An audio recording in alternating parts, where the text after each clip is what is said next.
Yeah.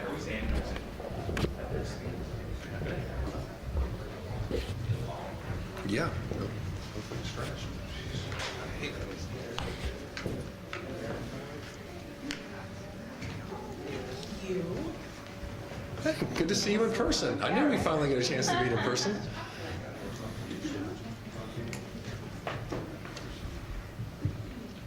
Need some guys up.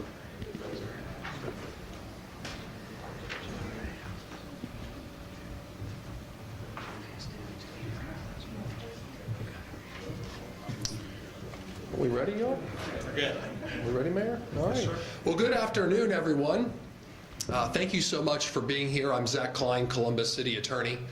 On a great day, an opportunity for important announcements of what the city now has in front of us as a chance to really take another more significant bite out of gun violence in the city of Columbus. I know many of you are familiar with Ohio Revised Code 9.68. Just a real quick refresher course. The state of Ohio passed the Ohio Revised Code 9.68. It's our state preemption law that prohibits cities like Columbus from really doing anything associated with the regulation or legislative action associated with firearms. And it's fairly encompassing. It was passed originally about a decade and a half ago. It was amended recently. But in a recent case involving the city of Dayton and red light camera, the city of Dayton challenged the ability for it to regulate red light cameras, and the Ohio Supreme Court changed the way that it looked at state preemption and home rule. And that gave the city of Columbus an opportunity to challenge this particular firearm preemption law. And we have been successful. We filed a lawsuit back in 2019, and over the course of the past 3.5 years, been patiently waiting for us to get a ruling. We're proud to say that, as many of you covered, we were successful. And there is a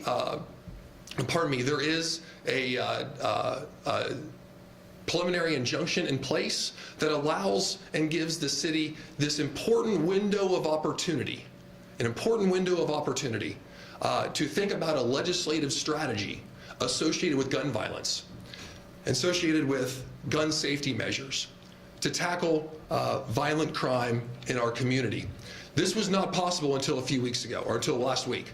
It was not possible until the judge ruled in our favor under this new analysis to give us a chance to do this.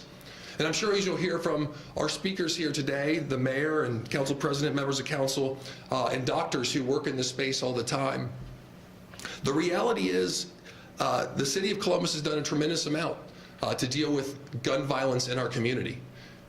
Investing in law enforcement officers, investing in violence interrupters, investing in people, investing in our police department. Those are all really important things, and we've seen the results of a dramatic decrease in homicides. We've seen a dramatic increase in violent crime in our community. But the reality is, what's been missing for decades is a legislative strategy that we now have the ability to have that communication and conversation with our friends, our faith leaders, and our residents about what we can do legislatively to add to that important piece of the puzzle to tackle gun violence in our community. I think the reality is, in states like Ohio, and this is not my opinion, it's a study done out of Johns Hopkins University, in states like Ohio, where the legislatures, Republican-driven legislatures, red states, that have opened the floodgates for guns to be dumped on our streets, ranging from excessive number of handguns to AR-15s, we've seen a 10% increase across the country in violent crime, because of the actions that state legislatures and Republican-dominated states have done. Now, we as city leaders have the responsibility to respond, but oftentimes it's like flying a kite in a hurricane, because we're going against the deluge of guns that are being dumped on our streets because of Republican policies at the State House. But now we have the opportunity, with the leadership of Mayor Ginther, Council President Hardin, and the Division of Police, to figure out how we can have a pragmatic, common sense approach to improve the quality of life for every single resident in the city of Columbus, and to make our community safer, whether that's everyday gun violence or that's suicide prevention with a firearm. And we are here with this opportunity to do it. So at that point, I'm going to turn it over to the great mayor of this city, Mayor Andy Ginther. Good afternoon, and thank you, City Attorney Klein, and for all those that have joined us here today. Neighbors, we have a crisis on our hands. It is time for us to act. There's been plenty of talk. There's been plenty of study. There's been plenty of debate. Gun violence is robbing our city of our most vital asset, our people. It's not a political statement. That is a fact.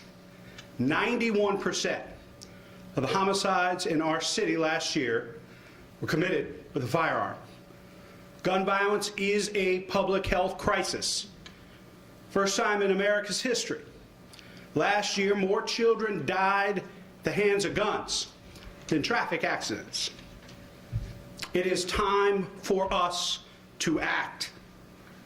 And even though our homicides are down by more than 30% year to date over last year and 15% from 2020, thanks to the incredible hard work of our police officers and the community who have stepped up to stop the violence. We've invested heavily in police officers and technology like body-worn cameras to help them do their jobs. And we've started and expanded programs like the Right Response Unit to better address mental health and addiction emergency calls. For the last 2 years, we've invested unprecedented dollars towards the safety and engagement of young people during the summer to make up for some of what they lost during the pandemic and to keep them on the right track. But much of what we have done to implement common sense gun legislation has been thwarted by gun manufacturers flanked by an arm of lobbyists who have convinced the courts that the framers of the Constitution intended mass murder and senseless daily taking of life to be protected speech. Today, we're fighting back. The time for talk is over. The time for study is over. It is time to act. Not to strip people of their guns, but to put reasonable limits on the type of gun you may own, how you can purchase that weapon, how much ammunition you can use, and how to keep others safe from guns in storage. In a few minutes, City Council will detail new legislation they are presenting to limit magazine size, restrict unauthorized people from selling guns, and promote safe storage of all guns. But we're also exploring ways to go even further and impose every possible restriction on assault-style weapons in our community. Consider this. Assault-style weapons can fire more bullets far faster than manual action rifles. In the Dayton mass shooting in 2019, the suspect fired more than 100 rounds, killing 9 people in just 32 seconds. The people of Dayton called for action as they mourned and buried the dead. Do something. And here we are. It's time to lead and to act. When an assault weapon and/or high-capacity magazine is used in a public mass shooting, nearly 14 times as many people are injured and twice as many people are killed. Not only are there more injuries when assault weapons are used, but the types of injuries are far worse. In a few minutes, Dr. Despande from Grand Hospital will tell you what happens when a human body is hit with an assault weapon. But suffice to say, the incredible trauma makes survival difficult. Make no mistake, assault-style weapons are weapons of war. They are not for personal safety or sport. You don't need an AR-15 to protect yourself, your home, and your family. Their only purpose is to maximum injury and death as quickly as possible. So far, just this year, the Division of Police has confiscated almost 3,000 guns. Of them, nearly 200 were assault-style weapons. We've seen what assault-style weapons can do right here in our community. 21-year-old Kevin Sabansky, an honor student from Mahoning Valley, student, Youngstown State University, was killed in the crossfire of a shooting in which he wasn't even involved, just stopping to get gas. This is what AR-15s are doing in our community. Almost a year ago, Charles Wade and Demetrius and London Walneal, 9 and 6 years old, were gunned down by assault weapon fire. As we explore our options on restricting assault weapons, we will also continue to push for additional common sense gun legislation, including universal background checks and red flag laws. These are not partisan issues. 80% of voters, Democrats, Republicans, Independents, liberal, conservative, all agree these common sense gun safety laws can help protect children and families.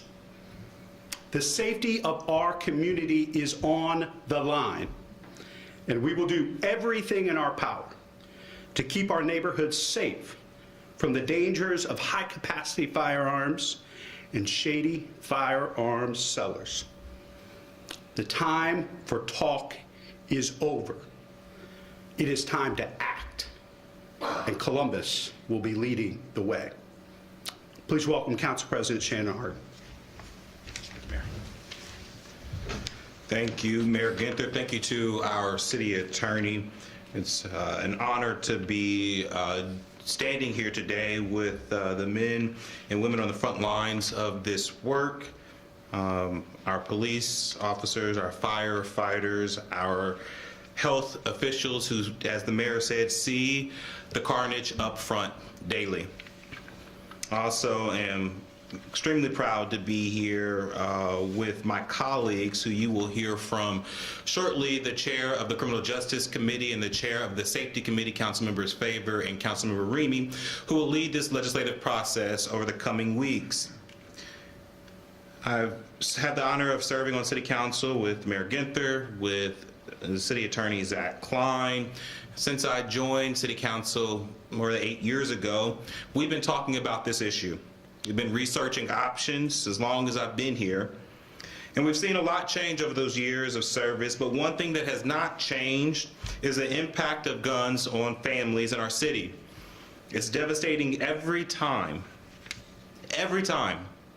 we get a call, we see on the news another community member is killed in our neighborhoods. Every time a child accidentally picks up a gun in their family's home and pulls that trigger, every time a mother answers the door and our police officers have to deliver the craziest news, that their child is not coming home. It's heartbreaking, it's tragic, and it all ties together at the gun. There are simply too many on the streets in the hands of folks who should not have them. And while we've had assault weapons banned in this city and nationally, politicians from the radical right have stripped those rights away and our laws away. And we've seen the tragic impacts every time cities tried to take basic steps to limit access to guns. The State House was there to protect criminals and gun makers, every time. I'm tired of calling mothers when their teenagers were found dead. I'm tired of hearing the pain that cannot be healed. Almost every time, as the mayor said, it's by a gun. Meaning every time it did not have to happen. City Council will work through our Judiciary and Safety Committee to consider these proposals while we can act. Even if the window is brief, we will be damned if we don't use it. We will advance the ordinance and offer a public process that actually listens to the families affected by gun violence. No one is interested in taking away guns from law-abiding citizens. So let's just say that again. No one, none of the leaders behind me, the mayor said it, the city attorney said it. We are not interested in taking guns away from law-abiding citizens. But in our city, we need to stand up against the gun madness that is ruling the State House, that is limiting our ability to lead our community, to protect our community. They failed us in Columbus neighborhoods. They failed, as the mayor said, the families in Dayton, just as the same zealots have failed families across the nation at every school shooting. Listening is our job as elected officials, and we will listen, but then we will act. To tell you more about the specific legislation, our timeline for how we will move forward, is the chair of our Criminal Justice Committee, Councilmember Shayla Favor. Thank you, Council President Harden, Mayor Ginther, City Attorney Klein. Good afternoon. My name is Shayla Favor, and I have the honor of chairing the Criminal Justice and Judiciary Committee. A few months before I joined Council in 2019 was a day that Ohio communities will always remember. Just miles outside of this community in Dayton, Ohio, my hometown, an armed gunman headed to the Oregon Entertainment District and proceeded to carry out a mass shooting in which 9 people were killed and 27 people were injured in just 30 seconds. Since then, numerous additional mass shootings have taken place. And right here in Columbus, we have seen how gun violence has ripped through our communities, and especially amongst our youth. The number of gun violence-related deaths is not a number we should see on the rise year after year. This is not a standard we should be okay with. We should not be afraid to send our children to school or a community center. We shouldn't be afraid of going to the movies or to a concert. We shouldn't be afraid to go grocery shopping. We are tired. Gun control simply cannot wait. And as Mayor Ginther has stated, we must act now. Despite this, the Ohio legislature has steadily relaxed state gun laws, and our federal lawmakers continue to do nothing. In 2018, the Ohio General Assembly passed amended bill, House Bill 228, which made gun amendments to Section 9.68 of the revised code. This amendment limited cities' ability to adopt gun control laws that are stricter than the state law. The city then sued, arguing that these new amendments violated the city's ability to properly exercise its municipal home rule powers, to exercise our city's duty to protect our community from gun violence. Now, as Attorney Zach Klein already highlighted, on November 3rd, just last week, Judge McIntosh issued a preliminary injunction blocking the existing Ohio law. Since I joined City Council, we have been working on a legislative package to pass common sense gun reform in our community. Today, I am extremely excited to announce 3 pieces of legislation that will move us closer to a safer Columbus. First, we defined large capacity magazine as any magazine, belt, drum, feed strip, clip, or another similar device that has the capacity of or can be readily restored or converted to accept 30 or more rounds of ammunition for use in a firearm. This definition does not include any of the following. Number 1, a feeding device that has been permanently altered so that it cannot accommodate more than 10 rounds of ammunition. Number 2, a .22 caliber tube ammunition feeding device. Number 3, a tubular magazine that is contained in a lever action firearm. Number 4, a magazine that is permanently inoperable.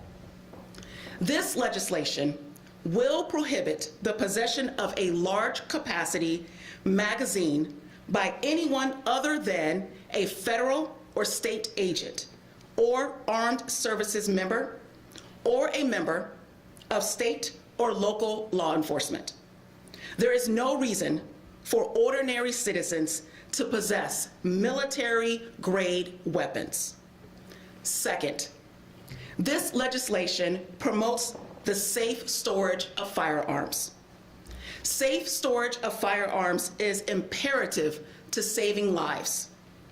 This legislation will penalize those who fail to exercise due care in storing their firearms when they know or reasonably should know that a minor is able to gain access to them. Recognizing that there are residents who are safely storing their firearms, the legislation provides affirmative defenses for negligent homicide and negligent assault when a resident has properly stored their firearm. Lastly, this legislation addresses straw man sales of firearms and the role that they will play in guns falling into the hands of wrong individuals. This legislation provides and prohibits the reckless selling, lending, giving, or furnishing of a firearm to a person that is prohibited from possessing a firearm. Additionally, it criminalizes an individual who purchases or attempts to purchase a firearm, who intends to sell the firearm to a person who was prohibited from possessing a firearm. We know that this is not an overnight fix to an often evasive problem, but it is a step in the right direction to creating a safer Columbus. 5 months ago, we hosted a vigil to recognize Gun Violence Awareness Month. That night, my colleagues and I listened to and spoke to families and friends who lost their loved ones to gun violence in council chambers. I stood there and I felt helpless, but also ignited to continue this fight. I promised them that night that I would not stop advocating and fighting for real change and for stricter gun laws, so there won't have to be another mother, father, sister, daughter, friend that has to experience their loss. Today, we are able to fulfill their promise. To our families that have lost a loved one to gun violence, I cannot even begin to fathom the weight that you carry on your shoulders, the heaviness in your hearts, and the anger and the hurt that you hold. I am beyond sorry that you have had to experience something so painful.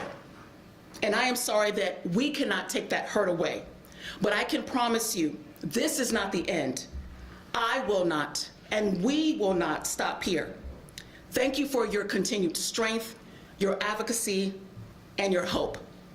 I also want to take a moment to acknowledge and thank my former colleague, Councilmember Mitch Brown. These conversations started with him, and we would not be here without his leadership and work in this space. Finally, thank you to my colleagues, the team at the City Attorney's Office, the administration, Columbus Public Health, and our friends at the Columbus Division of Police and Fire for standing with us here today. With that, it's my honor to introduce my colleague, Councilmember Emmanuel Remy.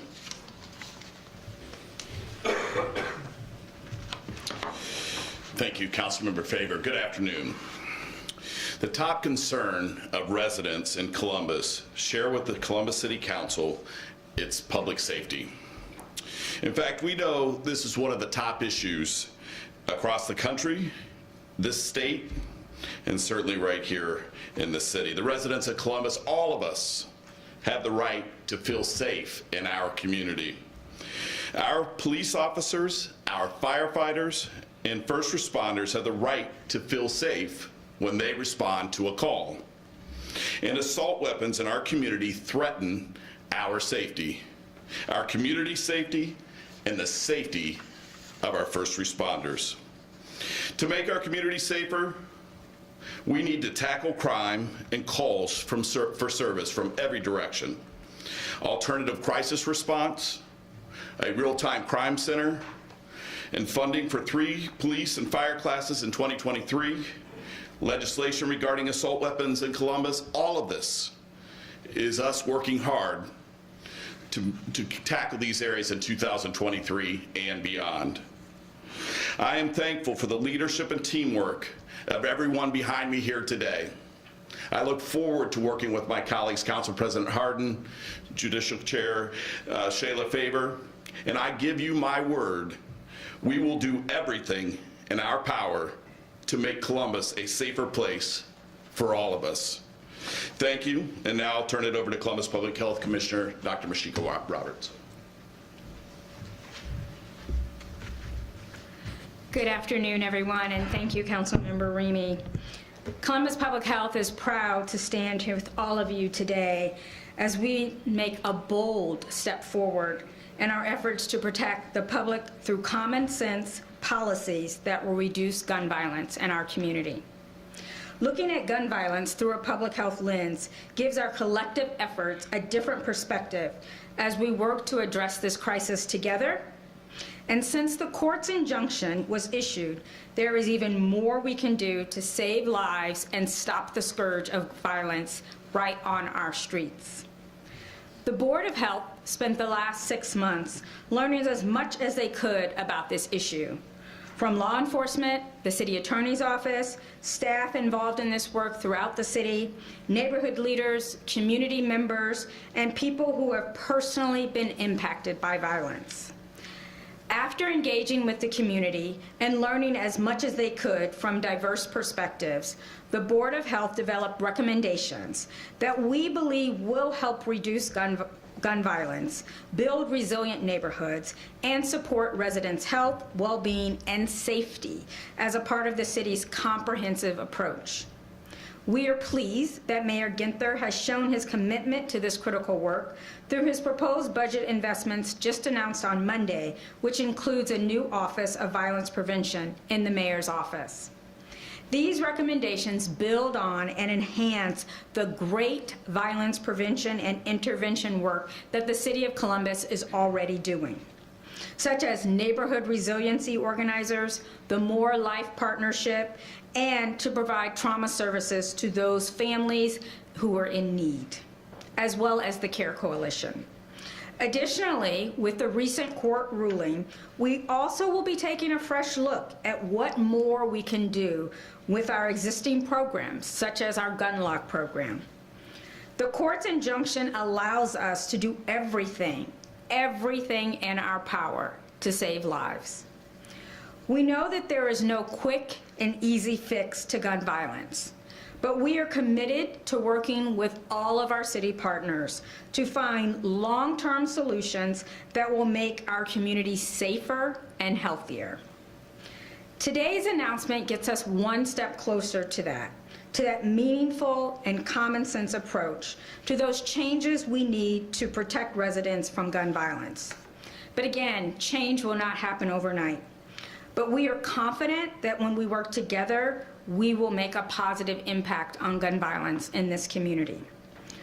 We all know that this work is important, but our next guest knows firsthand the devastating consequences of gun violence and their victims and their loved ones. Please welcome Dr. Keshav Deshpande, a trauma surgeon at Ohio Health Grand Hospital. Dr. Deshpande?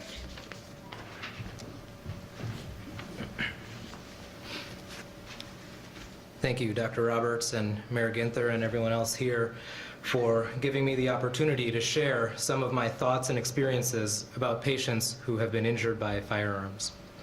I'm a trauma surgeon at a level 1 trauma center here in Central Ohio, and I have the privilege to treat those who are experiencing the highest acuity injuries. And I'm always humbled by the tenacity, yet the fragility of the human body. While there are so many differing opinions on firearms themselves, I imagine most would at least agree that no one should die by gun violence. Trauma centers are seeing more patients with gunshot wounds in the last few years than ever in the recent history. I'd like to take a minute just to share a story of one young man that was treated by our trauma team. This patient was brought to Grant Medical Center by medics who responded to our city's shot spotter technology almost immediately. When the hospital was notified, we had roughly 4 minutes to prepare the hospital's most crucial resources and be ready to receive the patient. When the medics arrived, they relayed that the patient had a gunshot wound to the left side of his chest. He was sweating profusely. He was going in and out of consciousness.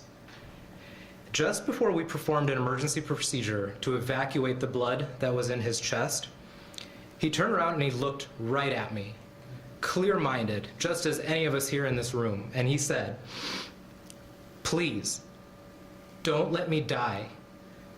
I have to get home to my son."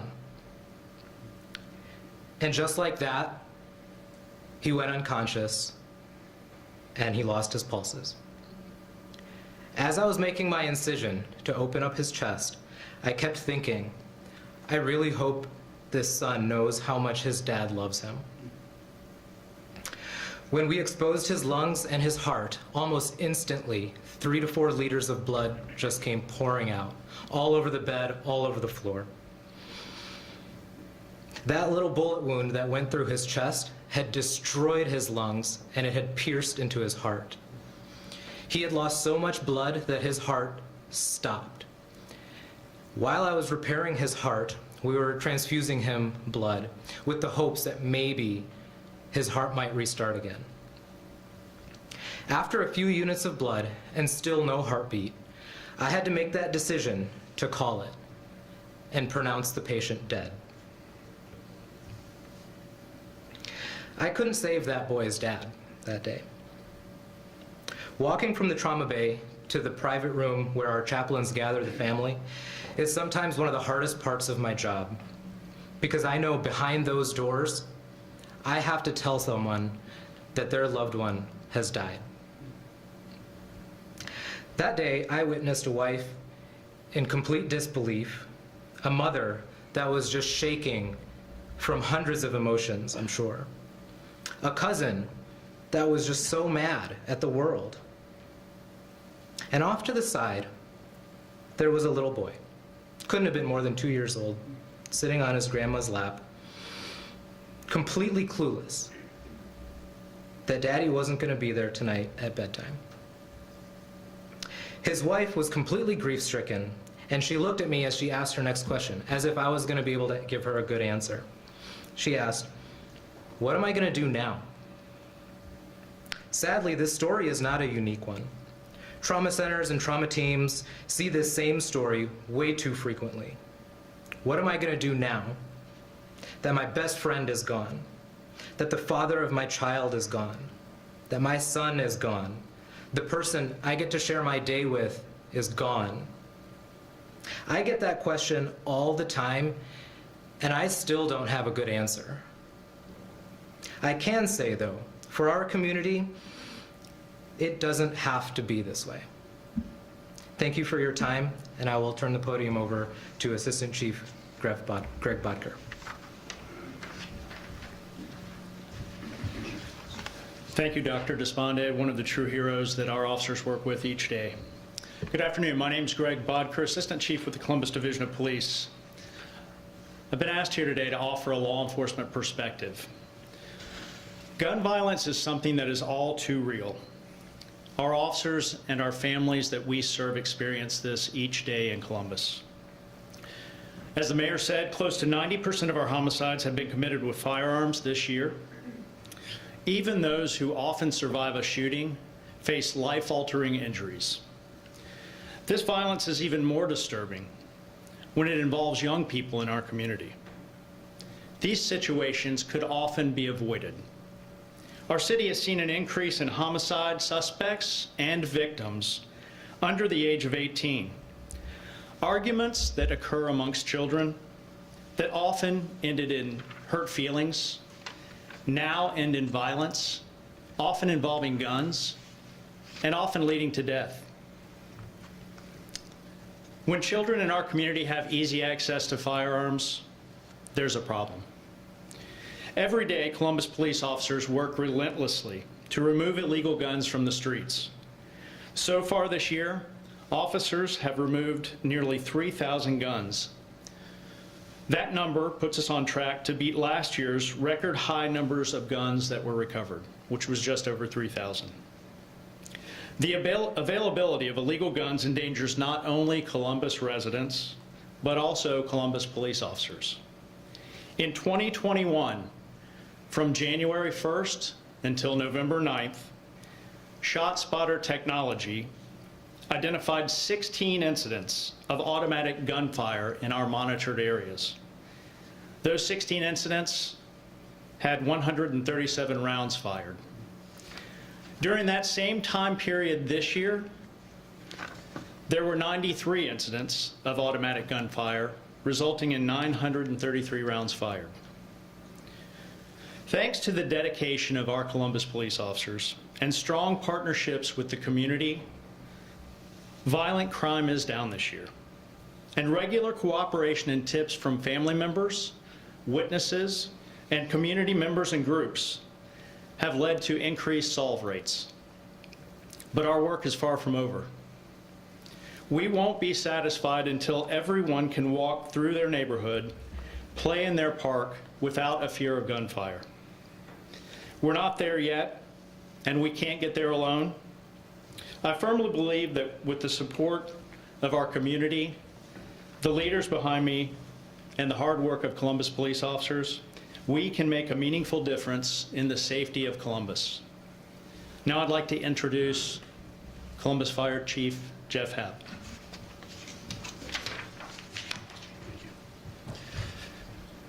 Thank you, Chief Bacher. Mayor Ginther, City Attorney Zach Klein, and to all my colleagues up here, thank you for inviting Columbus firefighters to the table. Deeply humbled to be here, having a conversation about all of our members in the fire service. And I'm just going to address it just a little bit differently, but it all comes back to the same thing. It's shots fired. Columbus Division of Fire is in the business of saving lives, period. Doesn't matter whether it's fire or a car accident or a heart attack or a shooting. Our job is to respond to do everything in our power to save that life. It is the core of who we are and why we come to work each and every day. The only thing better than saving a life is preventing a life. That's why every day we work to educate our community about how to keep their families safe. This is more than our job. It's personal to us because we are on the front lines. We see firsthand the horrible outcomes when something goes wrong. And while we are professionals under these uniforms, we are still human beings. We feel the impact of these traumas. They are even tougher to accept when they are preventable. Every act of gun violence is preventable. It takes an emotional toll on our first responders. Our first responders see and respond to physical trauma of gunshot wounds and the emotional trauma of families who have been changed forever by a single pull of a trigger. Unlike so many victims of gun violence, at the end of their shift, our men and women get to go home to their families. But that trauma doesn't go away, especially when they have to do it all over again tomorrow or maybe even the same night, multiple times a day. Our first responders do a phenomenal job, and I couldn't be any more proud of them. We will always be there when you call for our help. We would love to see fewer people having to make that call. And again, at this time, I'd like to thank Mayor Ginther for your continued support, the Council President Hardin, and all the council members. You continually go above and beyond to support our members and everything you do. Thank you.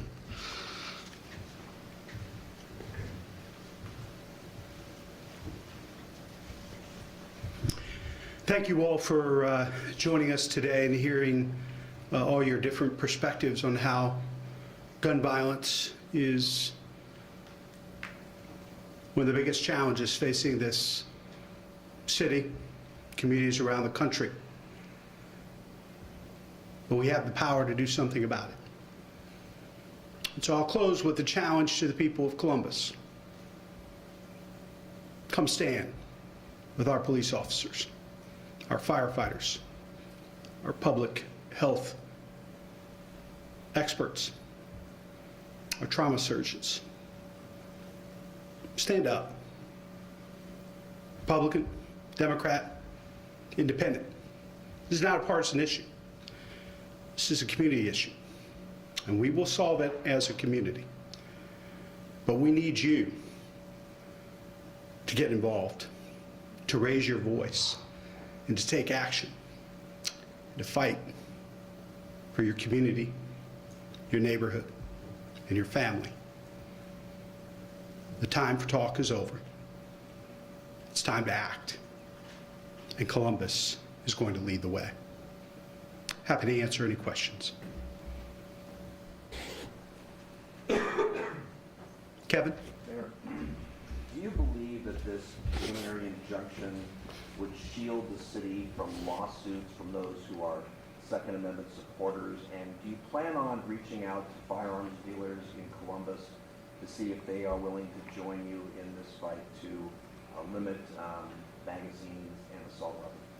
Well, we're looking for partners wherever we can find them. With respect to legal interpretations, my wife, who actually is a lawyer, says I practice law without a license every day, so I will yield to the city's lawyer to answer that legal question. But there are so many folks, huge Second Amendment supporters, gun owners, who are committed to common sense gun safety legislation. This far and ideological shift is very, very frustrating.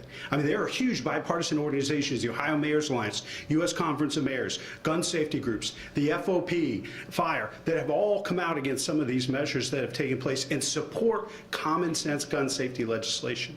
And so we welcome gun owners that want common sense gun safety provisions in place to be part of this conversation. But, Counselor? Yeah, sure. Kevin, I mean, the answer is because of the preliminary injunction.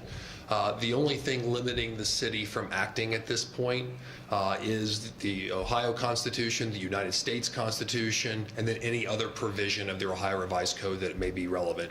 The reality is we have a green light, so as long as it doesn't infringe upon another part of either Ohio Revised Code, the Ohio Constitution, or the U.S. Constitution. Sort of follow up what Kevin's asking. You have the green light now, but how long is it going to stay green? Well, we can't predict what courts are going to do ultimately, and that's the reality. And just looking, talking very bluntly with everyone in this room, this is the first step in a long legal journey. The state of Ohio has already appealed the preliminary injunction. We feel the appeal is erroneous. We'll make our case why we feel that way, but we do have a window. How long the window is open, I do not know. But I encourage, as an elected official, as the city attorney in the city of Columbus, with the mayor, the council president, members of council, that we're going to act and do everything we can. Why we have the opportunity, because what is before us, gun violence in the United States, is completely preventable. It's completely preventable. We are the only country in the Western civilized world that has the significant amount of gun-related suicides, of gun-related homicides. It's not a Canadian problem, a European problem, a South American problem, an Australian problem, or even an Asian problem. It's a United States problem. And we have within our control to make a difference if we take a step back and figure out how we can find commonality while protecting the Second Amendment, a bedrock of our Constitution, but also finding the commonality of how we can have common sense gun safety measures. Something as sensible, Councilmember Favor, as safe storage of a gun at your home so your kids don't grab it and accidentally shoot someone. Is that a fringe idea? I don't think so. But folks are trying to stop us from doing that. And that's just wrong. That's one more life, one more child that's going to be at Grant. And our doctors are going to try to save that person's lives. And we may be on the other side of that waiting room, doctor. just because of recklessness and negligence, not because of infringement upon a constitutional right. So we're going to do everything in our power to take advantage of what we can do in the city of Columbus while we have this window. And I think the only thing I would add is all the folks up here today took oaths, different oaths, but all of us to do everything in our power to protect, provide for health, safety, well-being. Different oaths, but all the same spirit. So we must act. This is not a matter of how long do we have. This is our moment. And the time for studies and discussion, and we've been waiting. The people of Columbus have been waiting, and we're done waiting. Mayor, we talked to a mother who lost a child today who said, great, get the guns off the streets, that's a great step. But why doesn't the city do a better job of enforcing curfews? What's your answer to that? Well, we have been very, very focused on violent crime. And the way that we have gone about reducing violent crime, as Chief Bodker talked about, is by having a focus on prevention, intervention, and enforcement. And so having our police officers really focus on enforcement. It's how we were able to take nearly 3,000 guns off the street this year, and why we've seen a 28% reduction in homicides and a reduction in violence overall as a city. We will continue to invest in intervention and prevention, and certainly open to ideas around curfew. I think all of us would agree that the best use of our uniform officers is on fighting violent crime in our neighborhoods and not rounding up teenagers. This is probably a question for one of the city council people. Could you walk us through the nuts and bolts of how this will go through city council? President Harden? And will there be opportunity for public comment? Certainly. Like we said, we will listen, but we will also act. In terms of timeline, council will provide more information about how folks can be engaged, but we understand that time is of the essence. And so, luckily, like we said, with Councilmember Favor's leadership, with Councilmember Ramey's leadership, with the city attorney, and I'm glad Councilmember Favor recognized former Councilmember Mitch Brown, we've been working on this legislation for a while. So we'll be ready to engage, roll out that proposal, and have the hearings and then vote in the very near future. Council will provide more information on the timeline. I do want to add one more thing I just thought of. I put my dad hat back on. I do need curfew enforced. I need the moms and dads and aunties and uncles and grandparents of this community to step up, put a curfew in place, and enforce that curfew at your home. The city is doing everything we can to protect children, families, and make our neighborhoods safer.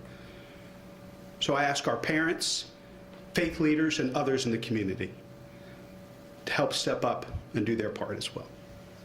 Also, just to be clear, so if we get this passed fast, say whenever the timeline is, and then that appeal does go through and back to where we were before, that law or legislation will still stand here in Columbus if this case is appealed again? So as long as the injunction's in place, it's currently a preliminary injunction, we have the opportunity to act. We will present a case eventually to make it a more permanent injunction while the case is pending, probably all the way up to the Ohio Supreme Court. So while we have that opportunity with the injunction in place, this is all open discussion and opportunity for the city so long as it doesn't violate other provisions of either a constitution or the Ohio Revised Code.